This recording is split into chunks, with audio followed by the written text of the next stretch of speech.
자리에 쓰신 채로 오늘 하나님의 말씀을 찾아보도록 하겠습니다.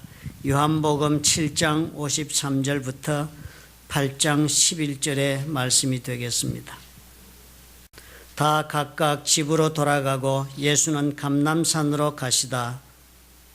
아침에 다시 성전으로 들어오시니 백성이 다 나아오는지라 앉으사 저희를 가르치시더니 서기관들과 바리새인들이 간음 중에 잡힌 여자를 끌고 와서 가운데 세우고 예수께 말하되 선생이여 이 여자가 간음하다가 현장에서 잡혔나이다. 모세는 율법에 이러한 여자를 돌로 치라 명하였거니와 선생은 어떻게 말하겠나이까? 저희가 이렇게 말하면 고소할 조건을 얻고자 하여 예수를 시험함이로라. 예수께서 몸을 굽히사 손가락으로 땅에 쓰시니 저희가 묻기를 맞이 아니하는지라. 이에 일어나 가라사대 너희 중에 죄 없는 자가 먼저 돌로 치라 하시고 다시 몸을 굽히사 손가락으로 땅에 쓰시니 저희가 이 말씀을 듣고 양심의 가책을 받아 어른으로 시작하여 젊은이까지 하나씩 나가고 오직 예수와 그 가운데 섰는 여자만 남았더라. 예수께서 일어나사 여자 외에 아무도 없는 것을 보시고 이르시되 여자여 너를 고소하던 그들이 어디 있느냐? 너를 정죄한 자가 없느냐? 함께요 대답하되 주여 없나이다. 예수께서 가라사대 나도 너를 정죄하지 아니하노니 가서 다시는 죄를 범치 말라 하시니라. 아멘. 오늘 읽은 이 이야기는 서기관과 바리새인들이 어떻게 하면 예수님을 함정에 빠뜨릴 수 있을까 해서 만들어낸 사건이라고 성경이 그렇게 우리에게 해설을 해주고 있습니다. 이전에도 바리새인들은 이런 일을 했습니다. 예수님을 온무에 걸리게 하려고 세금에 대한 질문을 했지 않아요? 마태복음 22장에 보면 그 기록이 이렇게 있습니다. 그러면 당신의 생각에는 어떠한지 우리에게 이르소서. 바리새인들이 예수님에게 질문을 합니다. 가이사에게 세를 바치는 것이 가하니까 불가하니까? 로마의 황제 시저에게 세금을 바치는 것이 그것이 가하니까 불가하는 일입니까? 이렇게 질문을 했습니다. 사실 이 질문이 대단히 어려운, 대답하기 난감한 그런 정치적인 질문이 아닙니까? 로마의 정권을 인정하는 것이 되면 또 유대인들의 반발이 클 것이고 또 로마의 정부를 부인하면 또 로마로부터 반역의 죄를 지었다는 그런 공격을 받는 자리에 있게 되니까요. 세금을 내라 할 수도 없고 내지 말라 할 수도 없는 질문이 된 것으로 여겨졌습니다. 주님이 어떻게 답변했습니까?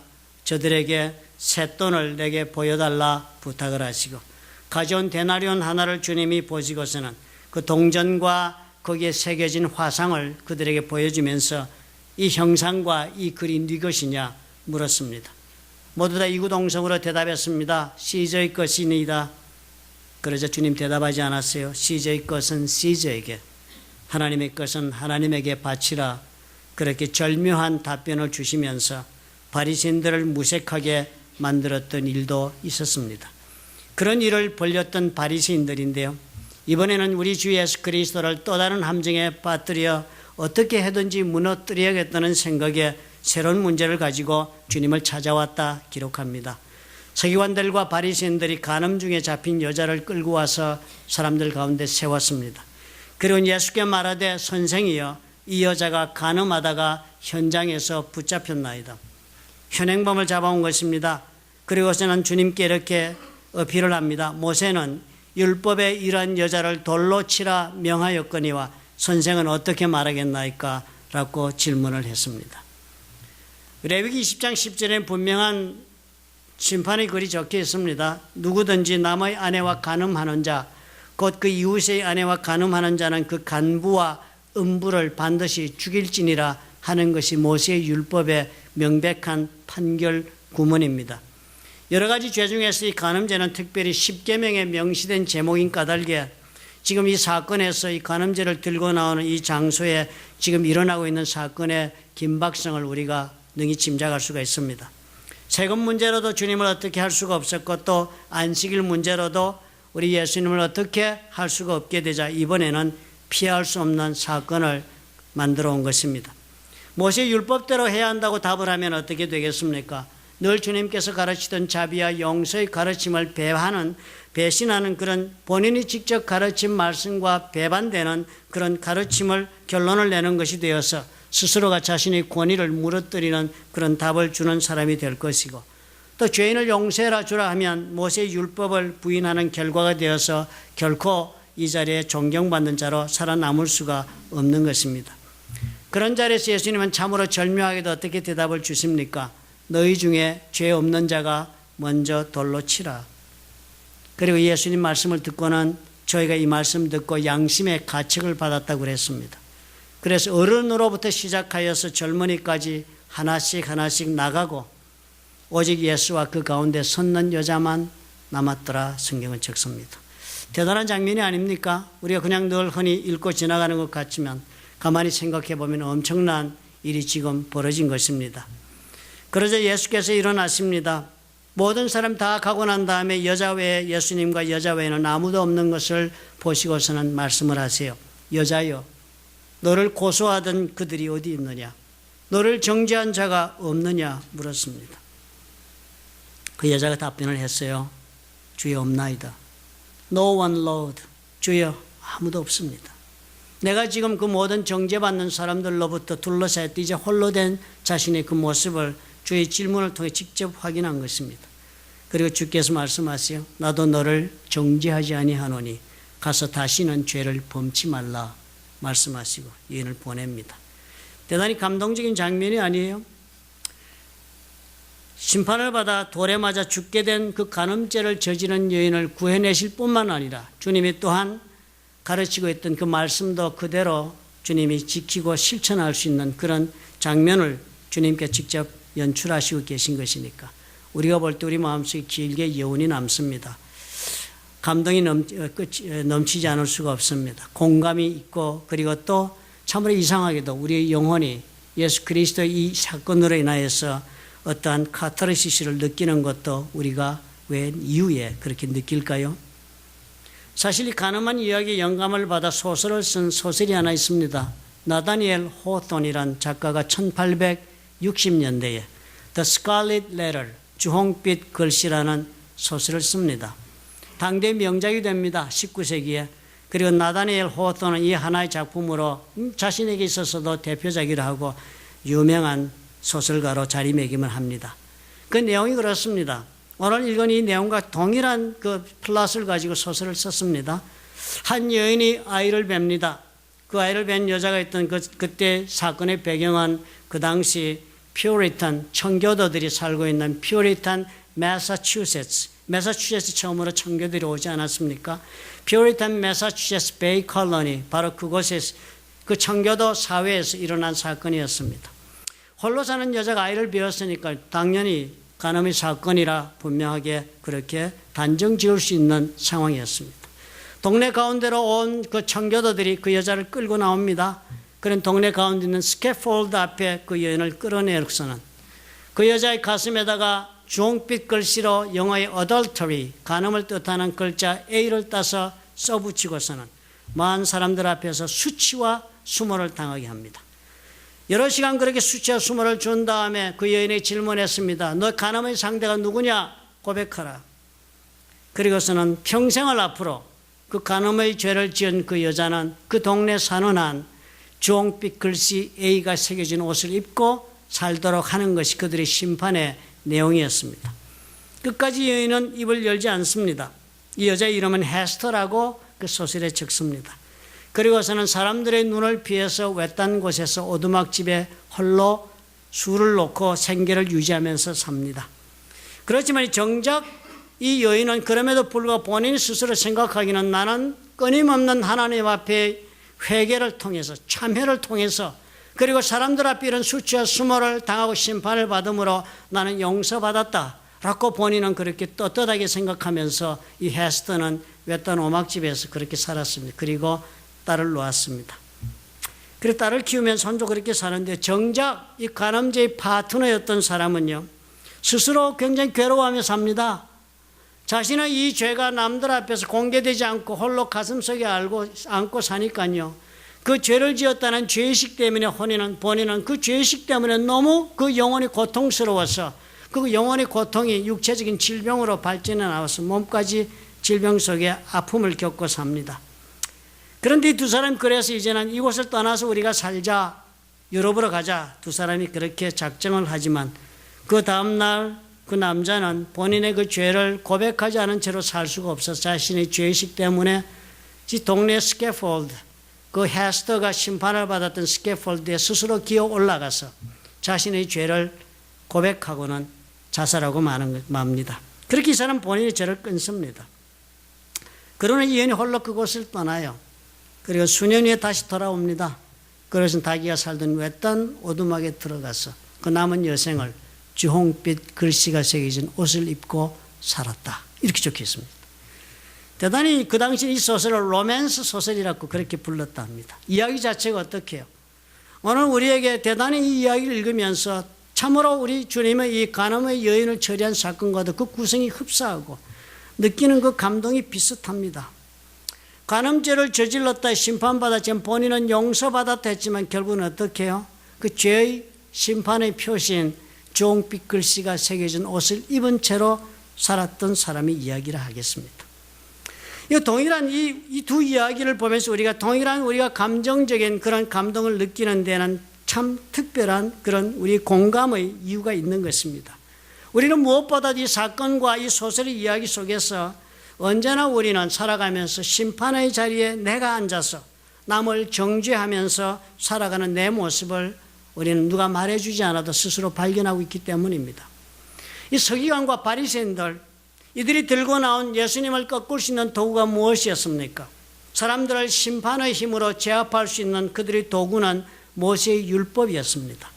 모세의 율법은 이 당시 살고 있는 모든 사람들에게는 삶의 기본을 이루고 있는 권력입니다. 이것이 그들의 삶을 지탱해 주고 있는 그런 기둥이었습니다. 저들의 인간관계도 이것으로 이루어져 있고 가족관계도 그리고 사회체제도 이 모세의 율법 때문에 존재하고 있었고, 그리고 나아가서는 이 모세의 율법이 저들의 정신을 받쳐주고 있는 그 모든 것이 되고 있었던 때였습니다. 그러므로 이 모세의 율법은 하나님으로 받은 저들의 삶을 전부 다 이끌어주고 있는 그 원천이 되고 있는 것이었습니다. 그러니까 당연히 이 율법은 엄청난 통제력을 가지고 저들의 사회를 다스리는 도구가 되었고, 그리고 이 사람들은 스스로 그 율법의 집행자들이 되었습니다. 그런 사람들이 오늘은 지금 어떻게 이 율법을 집행하고 있습니까? 간음죄를 저지른 여자를 현장에서 체포를 했다 합니다. 그러면서 선생이요, 이 여자가 간음하다가 현장에서 잡혔다 그러면서 그 여자를 이 자리까지 끌고 왔는데요. 우리가 한 가지를 주목할 수 있습니다. 간음죄는 혼자서 저지르는 죄가 아니잖아요. 반드시 상대가 있습니다. 그리고 또 현장을 잡아댔습니다. 그리고 또 레위기에는 그런 사건에 이렇게 처리하라고 적혀 있습니다. 누구든지 남의 아내와 간음하는 자, 곧 그 이웃의 아내와 간음하는 자는 그 간부와 음부를 반드시 죽일지니라. 쌍방을 다 죽이도록 그렇게 조치하고 있습니다. 그럼에도 불구하고 이 사람들 어떻게 하고 있습니까? 현장을 적발했음에도 불구하고 여인만을 끌고 왔습니다. 저들은 이 법을 집행하면서도 분명한 자신들의 이유가 있었기 때문입니다. 이들은 정의를 집행하기 위하여 이 여인을 끌고 온 것이 아니라 그들의 마음속 깊은 곳에는 의도적으로 이 법을 편파적으로 이용하여 자신들의 적을 궁지에 빠뜨리고자 하는 의도를 가지고 있었기 때문이었습니다. 자신들의 적이라 생각한 예수님을 어떻게든지 무너뜨리기 위하여 남의 죄를 이용하는 위선의 죄를 이 사람들이 저지르고 있습니다. 어떤 모습이에요? 법의 집행자가 되는 일은 너무나도 쉽게 그 자리에 올라가지만 그 법에 스스로 자신들의 삶을 제어하는 모습들은 볼 수가 없습니다. 인간의 본성이 늘 이런 것이니까요. 아담과 하와가 죄를 지은 그 결과는 나그네에서 쫓겨나고 고통의 삶을 사는 것만이 전부가 아니었습니다. 아담과 하와의 지은 그 죄의 결과는 그 죄로 인하여서 아담과 하와도 지식을 얻는 결과를 주었습니다. 지식을 얻어 나왔습니다. 선과 악을 아는 지식. 그래서 아담과 하와는 죄를 지었음에도 불구하고 특별히 그들은 한 가지, 무엇이 도덕이며 무엇이 비도덕적인 것인가를 분별할 줄 아는 그런 지식을 가지고 이 세상에서 살기 시작한 것입니다. 그 이후로 인간들은 이 점에서 짐승들과 다르게 살아갑니다. 우리 모두는 그런 까닭에 짐승들에게는 없는 내재하고 있는 도덕률이 있는 것입니다. 배웠든 배우지 않았든 간에. 그래서 우리는 우리 나름대로의 기준을 따라서 아담과 하와가 원하던 그대로 선과 악에 대한 기준을 내 스스로가 세워놓고 살아나가는 것은 지극히 당연한 본능적인 삶의 모습이 됩니다. 그리고 판단은 누가 내립니까? 내가 내립니다. 내가 옳고 그런 것을 언제나 판단하는 것이 너무나 쉬운 일이고 자연스럽고, 그래서 사람들의 잘잘못도 내가 판단하며 사는 것이 지극히 당연하고 그것이 또 옳다고 생각하고 나는 살게 됩니다.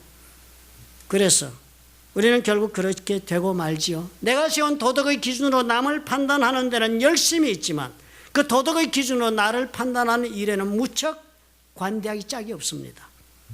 예수께서 말씀하셨잖아요. 어찌하여 형제의 눈 속에 있는 티는 보고 네 눈 속에 있는 들보는 깨닫지 못하느냐 하신 그 말씀처럼 우리는 언제나 나의 죄는 최소화합니다. 그리고 남의 죄는 극대화해서 바라보면서 심판하는 일이 나의 살아가는 삶의 모습이 되기 때문입니다. 우리가 겪고 있는 수많은 인간관계에서의 문제예요. 가만히 여러분, 그러니까 우리는 스스로 조용히 따져볼 수 있어야 합니다. 내가 겪고 있는 인간관계의 문제예요. 그 많은 것들이 어쩌면 내가 스스로 심판자의 자리에 앉아서 스스로 심판하고 판단하고 정죄하는 일에 내가 열심은 내고 있어도 정작 내 자신의 잘못을 들여다보고 판단하는 일에는 무심하기 때문이 아닐까 생각해 봐야 합니다. 모든 인간관계의 문제가 다 타인에게 그 책임이 있다고 믿으며 살고 있는 데서부터 시작되고 있는 것이 아닌가 물어봐야 합니다. 스스로 심판자의 자리에 앉아서 법을 집행하게 되면 우리는 너무나도 쉽게 율법주의자가 되기 쉽습니다. 나의 죄는 보기를 거부한 채 남의 죄를 바라보는 사람인 까닭에 가혹한 심판자가 되기 십상입니다. 편협한 재판관이 될 수는 있어도 결코 용서하고 화해하는 삶을 인도해내지는 못하고 맙니다. 예수님 이런 절묘한 판단을 주시는 이 예수님을 통해서 결국 바리새인들에게 무엇을 말씀하고 계십니까? 로마서의 말씀을 아마 주시고 계신 것으로 판단했을 것입니다. 남을 판단하는 사람아, 물론 누구든지 내가 핑계치 못할 것은 남을 판단하는 것으로 네가 너를 정죄합니다. 판단하는 네가 같은 일을 행하고 있다라는 그 로마서의 말씀이 바로 주님이 주시는 가르침의 내용이 아니었겠습니까? 사실 가만히 지나간 날들을 돌이켜보면요, 내 살아온 인생도 가만히 돌아보면 누구 하나 예외가 없을 것입니다. 내가 살아오는 삶에 있어서 나는 이런 태도로 사람들을 판단하고 살지 않았을까? 쉽게 발견합니다. 언제나 문제의 소용돌이 속을 우리가 걸어갈 때는 그러지요. 상대 잘못 때문에 오늘의 나의 고통이 잇따랐고 나는 확신하고 완강하게 저항하면서 정죄하고 판단하고 공격하면서 우리는 살아가기 쉽습니다. 그러나 가만히 모든 것이 다 지나간 다음에 조용히 인생을 돌아보고 관조해 보면 생각이 달라지지 않습니까? 이 여인은 간음죄를 저질렀겠지만 바리새인들은 이 여인의 죄를 이용해서 자신들의 적을 궁지에 빠뜨리고자 하는 지극히 음흉한 죄를 저지르면서도 무슨 일을 하고 있는지 깨닫지 않았던 사람들입니다. 우리는 언제나 나 이기적인 목적 때문에 더욱 율법주의자가 되고 있는 내 자신을 발견하는 것은 어려운 일이 아닙니다. 마치 그 스칼렛 레러의 그 소설에서처럼, 그 청교도들처럼 남을 법으로 다스리는 조금도 주저함도 자비함도 없는 그런 마음으로 인생을 사는 일은 누구에게나 지극히 쉬운 일입니다. 그런 내 자신의 연약함을 우리는 무의식적으로도 알고 있기 때문에 이런 주님의 이야기를 들으면 가슴에 카타르시스를 느끼는 것입니다. 인간의 연약함에 공감하는 것입니다. 두 번째로 이 이야기가 우리에게 또 공감하게 하는 일은 죄의식입니다. 내 속에 일어나고 있는 죄의식에 대한 공감입니다. 이 서기관들과 바리새인들이 가늠한 여인을 예수님 앞으로 끌고 왔을 때 예수님께서는 그때 성전으로 들어오셔서 백성들이 그 앞으로 다 나와서 앉으셔서 그 백성들을 가르치시고 있었던 때였습니다. 그런 자리에 그런 사람들이 다 모여 앉아서 예수님 앞에서 앉아서 말씀 배우고 있는데요, 그 자리에 바리새인과 서기관들이 이 여인을 끌고 온 것입니다. 많은 백성들이 이 광경을 어떻게 해요? 직접 가까운 거리에서 목도합니다. 그리고 그런 자리에서 예수께서 너희 중에 죄 없는 자가 먼저 돌로 치라 그래서 그 자리를 떠난 사람이 바리새인과 서기관이 아닙니다. 저희가 이 말씀을 듣고 양심의 가책을 받아서 어른으로부터 시작해서 젊은이까지 하나씩 나갔다고 그랬습니다. 양심의 가책을 누가 받았습니까? 그 자리에 함께 예수 그리스도로부터 말씀 배우던 백성들이었습니다. 바리새인과 서기관들만 이 말씀으로 인해 자리 떠난 것이 아니라 많은 백성들이요. 슬그머니 양심의 가책 때문에 슬그머니 자리를 비웠습니다. 어느 누구도 이 죄의식에서부터 자유로울 수 있던 사람이 한 사람도 없었던 것을 오늘 우리가 발견하지 않습니까? 그렇지만 그 사람들은 어떻게 해요? 그런 죄에 대한 지적을 받고 죄의식을 그렇게 다시금 확인하는 그런 자리까지 갔지만 누구 하나도 자기 속에 그렇게 일어나고 있는 죄의식을 해결해 보고자, 그 죄의식을 다루어 보고자 했던 사람은 한 사람도 없었습니다. 예수께서 저들 앞에 계셨음에도 불구하고 그들은 조용히 떠났습니다. 이 죄의식으로 그들은 아마도 괴로움이 있었겠죠. 그렇지만 결코 죄의식으로부터 자유롭게 사는 길을 찾아보고자 노력하지 않았던 사람입니다.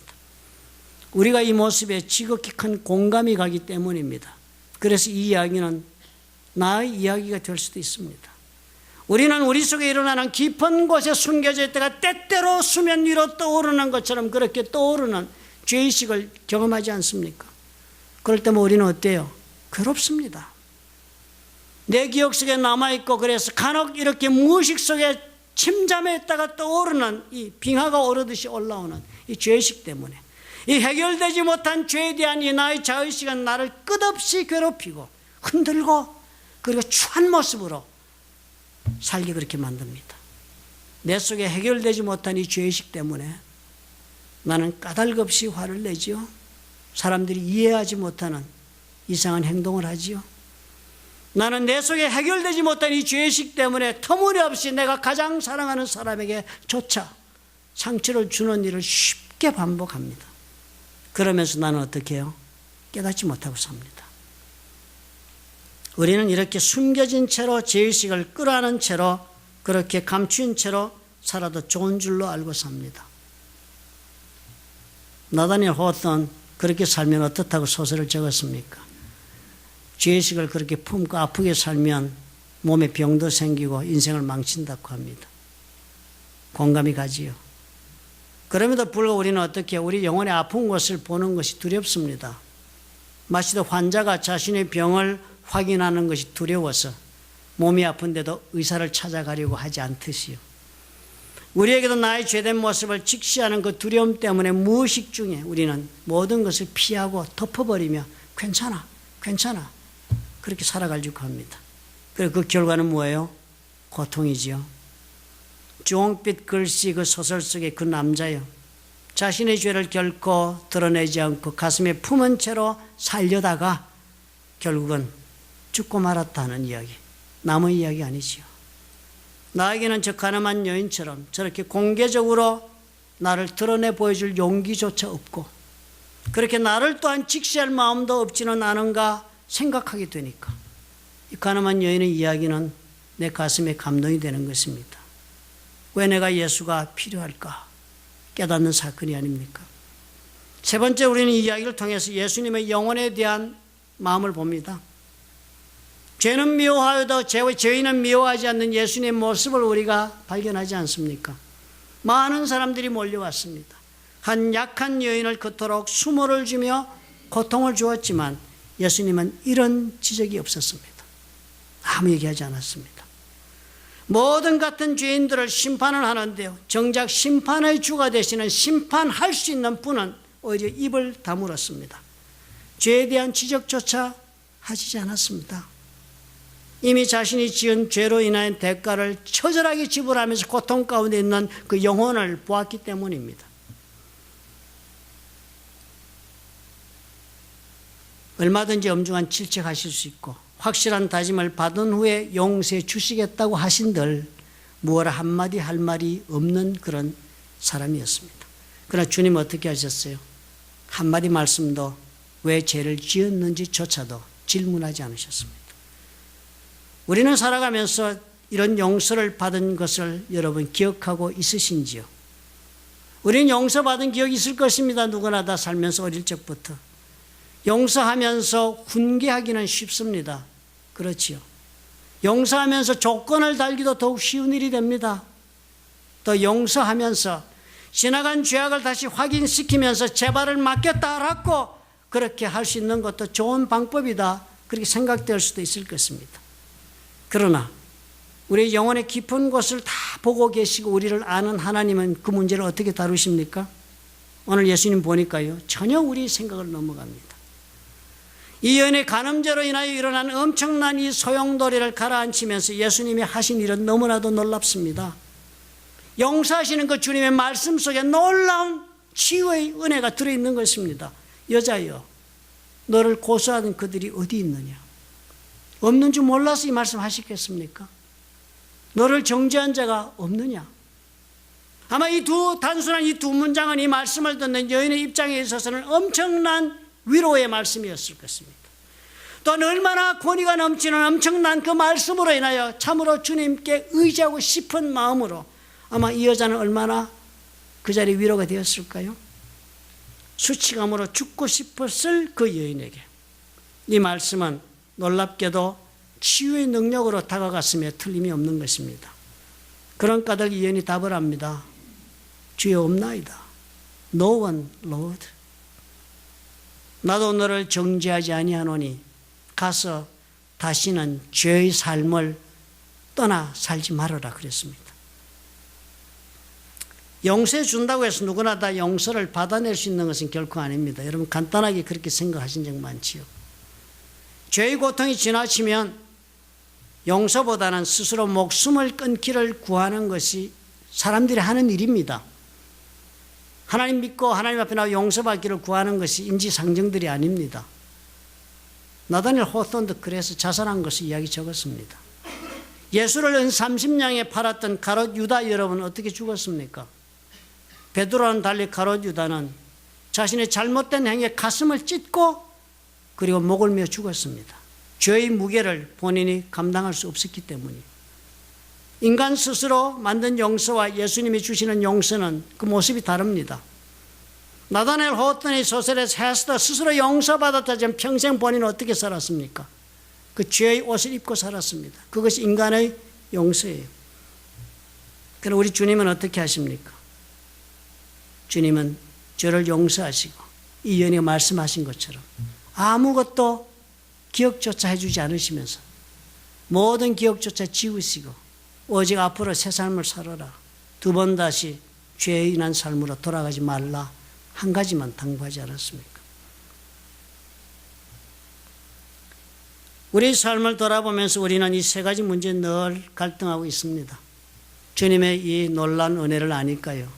그러나 그럼에도 불구하고 놀랍게도 왜 우리는 스스로 심판자의 자리에 앉는 것을 그렇게 쉽게 계속하고 있습니까? 또 우리는 왜 내 속에 있는 죄에 대한 그 의식 때문에 괴로워하면서도 주님 앞에 해결 보는 일을 그렇게 택하지 못하고 있습니까? 용서하실 줄 아는 예수님으로부터 용서를 받을 줄 아는 성도가 된다는 사실은 너무나도 큰 축복입니다. 우리가 예수 그리스도로부터 용서함을 입을 수 있다면 더 이상 나는 남을 정죄하지 않고 살 수도 있을 것이고 그리고 더 이상 해결받지 못한 죄의식으로 고통스러워하지 않을 수도 있습니다. 주님 아무 조건을 요구하지 않으세요. 주께로 와 예수를 믿기만 하면 그 용서하시는 주님을 따라서 주께서 당부하시는 대로 다시는 죄를 범치 않으며 사는 우리가 될 수 있도록 주께서 도와주시겠다 하십니다. 만약 우리가 그럴 수만 있다면 하나님의 약속이 우리 삶 속에 이루어지는 삶을 새롭게 시작할 수 있습니다. 오늘 저와 여러분에게 이 가늠한 여인의 이 삶의 모습을 통해서 다시 한번 주님을 생각하고 주님 앞에 나의 모든 삶을 열고 회개하며 나올 수 있는 그런 도전의 기회가 되시기를 예수님의 이름으로 부탁합니다. 기도하겠습니다.